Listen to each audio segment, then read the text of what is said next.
3 टकली बहुएं। शांति की आदत थी वो सभी का बहुत मजाक उड़ाती। एक दिन उसके दरवाजे एक साधु बाबा आते हैं जिनके बाल लंबे लंबे होते हैं। बेटी, बाबा भूखा है, कुछ खाने को दे दे। हाँ बाबा आई, खाने को तो बनाया है लेकिन अपने लिए, आपके लिए तो ये ब्रेड है, ले लो। बेटी, बाबा रोटी खाना चाहता है। वो क्या है ना, सुबह से भिक्षा नहीं मिली, 2 रोटी तो बना दे। हाँ हाँ जरूर बना देती, ससुर है ना आप मेरे। वैसे बाबा, बालों में कौन सा तेल लगाते हैं जो इतने लंबे काले और घने बाल हैं? पहले राज बताओ, फिर मैं रोटी बनाती हूँ। बाबा को शांति की बात पर गुस्सा आ जाता है। तू बाबा का मजाक उड़ा रही है? जा, मैं तुझे श्राप देता हूँ कि तू गंजी हो जाएगी। शांति बाबा की बात पर जोर जोर से हंसती है। श्राप? अरे श्राप तो ऐसे बोल रहे हैं जैसे भगवान हो। अरे इतनी ही बात पूरी हो जाती है तो भूखे क्यों घूमते हो? रोटी मांग लिया करो ना। मूर्ख लड़की, तू तो मजाक उड़ाने से बाज ही नहीं आ रही। मैं तुझे और श्राप देता हूँ कि तेरे घर में जो भी औरत आएगी सब गंजी हो जाएगी। बाबा वहां से चला जाता है और शांति के बाल धीरे धीरे झड़ने शुरू हो जाते हैं और एक दिन तो वो पूरी टकली हो जाती है और वो अपने पति से कहती है, हाय रे, इस शहर का पानी भी ना कितना गंदा है। एक मेरे मायके का पानी था जिससे नहाने से बाल ही बाल लहराते थे, और एक तुम्हारा शहर। गंजी हो गई हूँ मैं। अरे पर मैं ठीक हूँ, मेरे 3 लड़कों के बाल ठीक है, एक तेरे ही बाल कैसे चलेगा? बात तो कोई और लगती है। लेकिन शांति को जरा सा भी बाबा का श्राप याद नहीं होता। खैर, दिन बीतते हैं, शांति को विग लगाने की जरूरत पड़ जाती है और एक बार पड़ोसन आती है। अरे शांति, तेरे ना तो सास घर में ना ससुर, क्यों सारा दिन सर ढकी रहती है? इतनी संस्कारी तो तू है नहीं। हाँ, अरे क्या बताऊं, पूरे बाल झड़ गए, टकली हो गई हूँ मैं, टकली।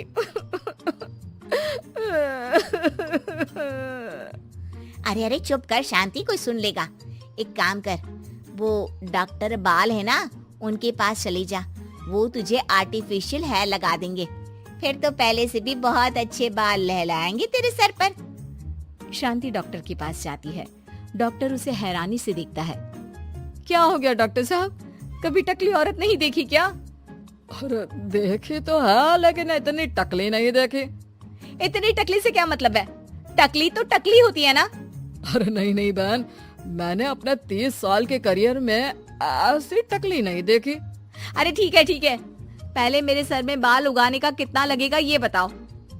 डॉक्टर सर देखते हैं और कहते हैं, ना जी ना, कुछ नहीं हो सकता, आपके सर पर बाल उग ही नहीं सकते, अंदर तक बंजर है जी आपका सर। शांति मुंह लटकाकर घर आ जाती है। अब कभी वो नकली बाल लगाती तो कभी पल्ले से सर ढकती। दिन बीतते हैं और उसके 3 लड़के बड़े हो जाते हैं। एक दिन शांति का पति कहता है, मैं सोच रहा हूँ 3 की शादी एक ही साथ करवा दूं, खर्चे भी बच जाएंगे और 3 बहुएं एक साथ आ जाएंगी, क्यों? हाँ वो तो ठीक है, लेकिन मेरी एक शर्त है। अरे इस शहर में 3 की शादी करवाएंगे और कल को दूसरे शहर की लड़कियों को यहाँ का पानी सूट नहीं किया तो जैसे मैं गंजी हो गई वैसे ही वो 3 भी हो जाएंगी तो।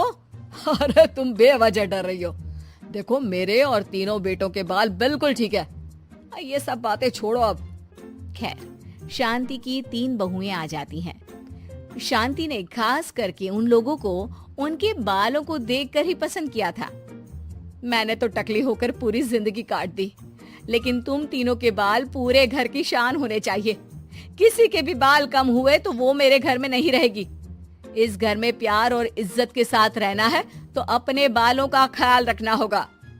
बड़ी बहू कहती है, जी माँ जी, आप चिंता ना करें, मेरे बाल तो इतने बेशर्म हैं कि मैं आज गंजी हो जाऊं तो कल ही बढ़कर घुटने तक आ जाएंगे। दूसरी बोल पड़ी, माँ जी, मेरे बाल तो कभी एक भी नहीं झड़े, चाहे मेरी माँ ने कितना ही चुटिया पकड़कर पीटा हो मुझे।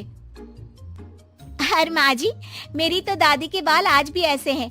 माँ के तो आपने देख ही लिए हैं, मेरे बाल की तो बिल्कुल ही चिंता न करें आप। शांति भी बहुओं के लंबे काले घने बाल देखकर खुश रहती, लेकिन ये क्या, माँ जी हाय रे, मेरे बाल के तो गुच्छे गुच्छे निकल रहे हैं। शांति हैरान रह जाती है कि ये क्या, पर फिर भी बाबा की बात उसे याद ही नहीं आती कि इस घर की किसी भी औरत के सर पर बाल नहीं होंगे। ऐसे ही दूसरी और फिर तीसरी बहू के बाल भी झड़ने लगते हैं। शांति सर पकड़कर बैठ जाती है। अरे शांति, क्या हो गया? अब क्यों परेशान दिख रही हो? अरे क्या बताऊं, पहले मैं टकली हो गई, अब मेरी तीनों बहुएं भी टकली होने वाली है। देख शांति, अब तो मामला कुछ और दिख रहा है। कहीं कभी किसी ने तुझे कोई श्राप तो नहीं दिया?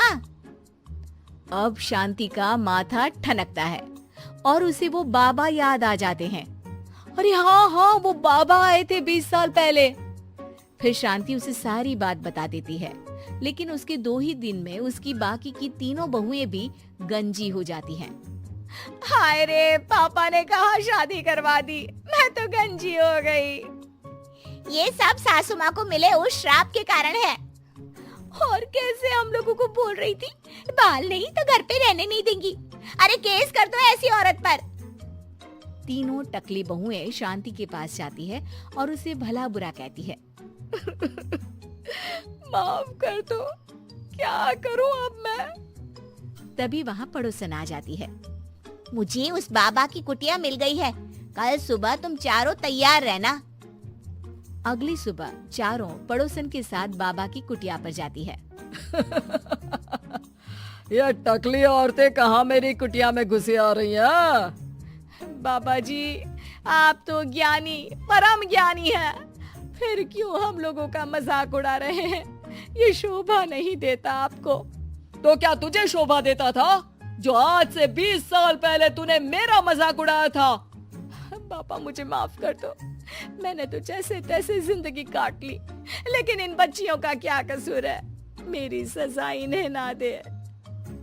लाख मिन्नतों के बाद बाबा कहते हैं, ठीक है, मान लिया, लेकिन आज के बाद किसी का मजाक उड़ाया तो?